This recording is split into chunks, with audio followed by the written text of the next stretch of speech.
પવિત્ર તાપી નદીના પટ પર આવેલ સુરત શહેરના આંગણે સૌરાષ્ટ્રથી સુરત સ્થાયી થયેલા સમસ્ત વાટલિયા પ્રજાપતિ સમાજ દ્વારા 68મો સમૂહ લગ્ન સમારોહનું આયોજન કરાયું હતું, જેમાં 22 યુગલોએ પ્રભુતામાં પગલાં માંડ્યા હતા। મહત્વની વાત એ છે કે સમૂહ લગ્નની શરૂઆત આજ વાટલિયા પ્રજાપતિ સમાજ દ્વારા તારીખ 23/1/1988 ને શનિવારના દિવસે શરૂ કરવામાં આવી હતી। તે સમયે 52 જેટલા જોડાઓ આ સમૂહ લગ્નમાં જોડાયા હતા।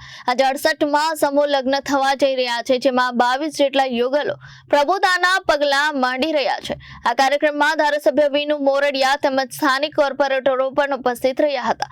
સમસ્ત વાટલિયા પ્રજાપતિ સમાજના પૂર્વ પ્રમુખ નંદલાલભાઈ કાળાભાઈ પાંડવે જણાવ્યું હતું કે હાલનો યુગ નશાની લપેટમાં આવી ગયો છે અને નશાને લઈને અનેક ઘરો બરબાદ થઈ રહ્યા છે, જેથી કરી આપણા સમાજના બાળકો આવા સહકારિક વસ્તુઓથી દૂર રહે અને પોતાના બાળકો પર ખાસ ધ્યાન રાખે। समस्त वाटलिया प्रजापति जाति सूरत विभाग के प्रमुख श्री कल्पेश वरिया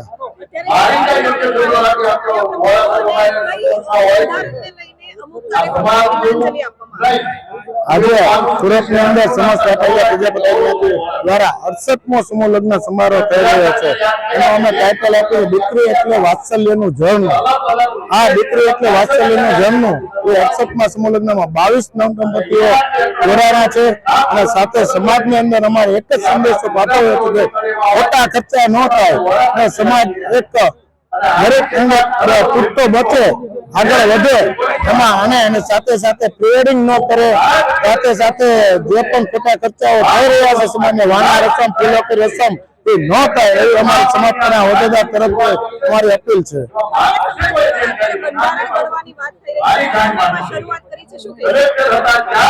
આમ જોઈએ તો પ્રજાપતિ સમાજનું બંધારણ 1957 આજુબાજુમાં સમથિંગ છે। મારે 1.5 વર્ષ પ્રમુખમાં થયું છે, પણ આજુબાજુ બંધારણ ઘડાઈ ગયું છે અને આ સમૂહ લગ્ન એક જોઈએ તો સૌથી પહેલા ગુજરાતના અંદર જોઈએ તો સૌ પ્રથમવાર પ્રજાપતિ સમાજ જ સમૂહ લગ્નનું આયોજન કર્યું, એમાં અન્ય સમાજે પણ નોંધ લીધી હતી અને જે આ જોઈને અત્યારે સમૂહ લગ્નનું એક સારું એવું પ્રદર્શન થઈ રહ્યું છે અને બંધારણને સમાજની અંદર ઘણા બધા બંધારણ છે, પણ અમે એક સારા બંધારણ રીતે તૂટતો સમાજ બચે એવા બંધારણને અમે નવા દિશાઓમાં લાવશું। યુવાનોને એક અત્યારે જે ખોટી દિશા ઉપર યુવાનો જઈ રહ્યા છે, જે ડ્રગ્સ છે, દારૂ છે, એવી નશા ઉપર સમાજના યુવાનો જઈ રહ્યા છે, એક સમાજને નુકસાનકારક છે। યુવાનોને પણ એક જ અપીલ છે કે આ વસ્તુથી નશાથી બંધ રહે તો પોતાનો પરિવાર એક સચવાય, પોતાનું ઘર, સંતાન, મા બાપને એક સારી કલાઓ રીતે સાચવી શકે અને ઘર પોતાનું જીવન સાચવી શકે એક સલાહ છે।